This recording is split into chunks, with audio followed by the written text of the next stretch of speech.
All right, so now that Nick Saban has retired, it's time to rank him amongst the best to ever do it. Where would you put Saban on the all-time list? And who would you put in front of him if he's not at the top? Jesse, let's start with you. What you got? I mean, it's gonna sound biased, but like, Yeah. yeah. I mean, he's my top because it's like Josh mentioned, he came in to straight trash of a program. It was trash. It was terrible. And then in 2 years, won a natty. That's wild. Yeah. He has set the standard that other programs now hold their coaches to, whether it's for good or not. Yeah. But you don't win a natty in 2 years when you come in. Bye. There's no patience. You look at winningest coaches, and I know I've seen stats, people bring up Joe Pa. I'm sorry.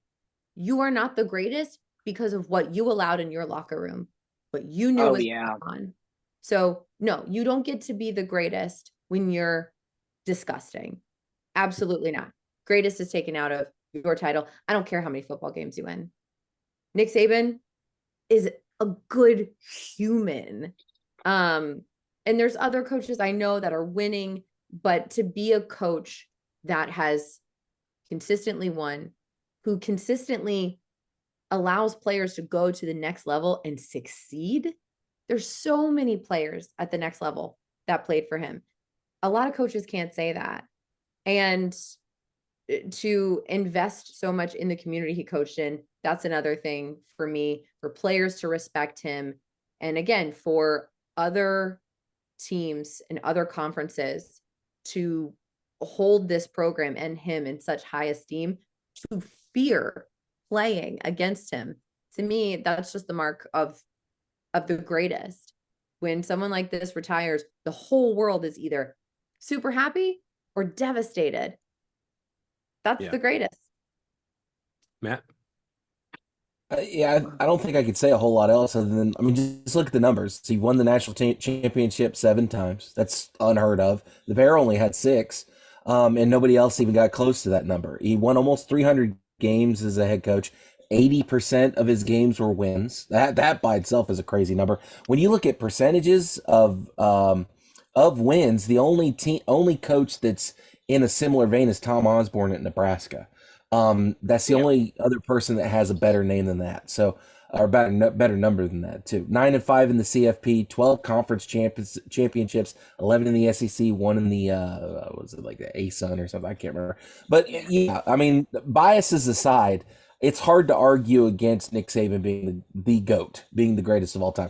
I don't see how you can make an argument for anybody else. I mean, you can get into the mamby-pamby. Well, he's only got 292 wins, and Bobby Bowden has like 325. Yeah, sure, whatever. But when you look at the total package, I really feel like Nick's the best. And I forgot to mention, look at how many people have coached under him that are Yeah, now successful head coaches. yep, Oh, Oh, yeah. The Saban disciples yeah. speak for themselves. Yeah. The Saban coaching tree is pretty extensive. That 2018 coaching tree at Alabama was probably arguably one of the best coaching trios of, well, no, 16, my bad, 16. I said 18, I meant 16. Because you had, or was it 15? I'm confused. It's It was when 15 or we had 16. Kirby We Lane. 15 We and had 16. Kirby Yeah. Lane, Loxley, Lynn Loxley in there. Loxley, Mhm. Dan Lanning was there then too. Oh, He was wasn't there? like a huge coordinator. Yes, he was like Yeah. his first role was Position 15 coach? at Bama. Yes, and then Mhm. when Kirby went, I believe he went with Kirby, if I'm not mistaken. Yep. But yeah, man, he's the Butch GOAT. Jones. Yeah. Hey, Whoa, hey, Oh hey, my! we're having a good Saban time, turn. Wes. Why are you gonna bring that devil into I'm, this? I'm sorry. He was a Saban in that tree. If we want to be technical about it, he was an analyst, right? No, no, no, no, no, My no, no, no, no. gosh. Hold on a second.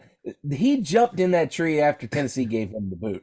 He came from Yeah, Cincinnati. He was not in I'm that tree. I'm You just can't. he messing, came to dude. the I, he I'm Wait a just came minute. to yeah. the Don't Nick you do that, Saban. Wes. Don't you put that voodoo on us. Don't you do it. He came to the Nick Saban Hospital for coaches, That's right. and For And they coaches got who him a can't job at coach good. Arkansas State where he got blanked out like 76-3. yeah, he did. Oh, Anyway, oh, why? Why, Wes? My blood pressure's going up. Josh, what about you? So I'll give you a top three: Nick Saban, the Bear, and Tom. It's Tom, not Tim, right? It's Tom Osborne, right? Yeah, Make sure I Tom. said that right. Yeah, really good in the '90s. Those are my top three coaches. As what Jesse said earlier, I keep the Joe Paterno out because of those reasons. But Nick Saban, man, it's not it's one of those cliche things when you're like, words can't describe this, et cetera, et cetera. I mean, that's really what it is. I mean, we're talking the last 15 title games, 13 of the 15, Bama either won it or you beat Bama in it. That's it. That you can't ask. You literally probably couldn't draw it up better than that, man. You could, hey, if you laid down and prayed for a good football season or a good head coach to God at any point in time in your life, you would have, upon your wildest dreams, you'd have prayed and got this. Right. Like, I mean, it's just one of those things, man. It's cliche when you say this, you'll never see it again. You probably won't. Like, multiple reasons, not just because Nick's the GOAT, but NIL is Right. even the playing field beyond, as everybody can see now. People were taking pay cuts to come to Alabama because NIL money. Because now guys are going to get a check. They're leaving Bama to go get a check. And which, hey, I'm not one of those guys that, hey, do your thing and what you feel is best for you. I'm with what Malachi Moore said. And if you don't know what that is, you can go look it up. But yeah, he's the GOAT, man. It's bittersweet. I'm not gonna lie to you. I did cry a little bit when it happened. I had like a moment of silence. I texted my wife. She was at work, and I said, Nick's gone. And she was like, what? And I was like, Nick Saban. And she was like, what do you mean he died? I was like, no. I was like, he retired. And she was like, do I need to come home from work? I was like, probably. I'm like, probably. Like, I'm calling in tomorrow. Like, I can't. I'm You need a emotionally day. unstable. You need, Yeah, I You're really emotionally was, man. compromised. That's what we call When it. I went into work, they asked me, they were like, hey, dude, do you need to go home? I'm like, I might. Nobody talked to me today. Don't say anything too much to me. Let me be by myself. If you're an Auburn fan, think to yourself. Don't talk to me right now. Well, and I know they rolled Tumor's corner when they found out. By the way, I But don't know if dude, you got but that or well, not. some of that was to do with the basketball game too, though, because they just had a big Yeah. basketball win. But I think the Saban it added to it. Yeah, I think that added to it. Yeah.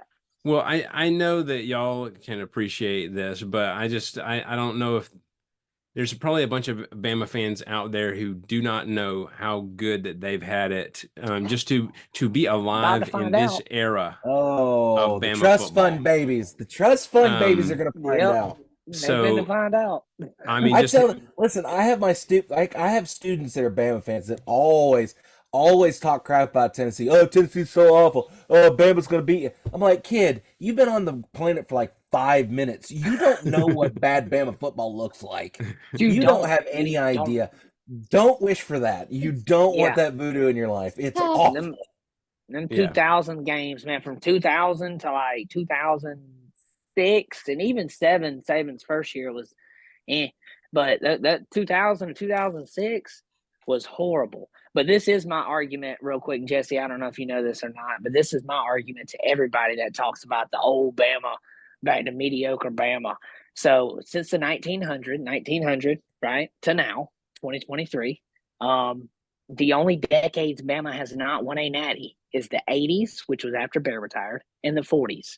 We have won a natty in every other decade.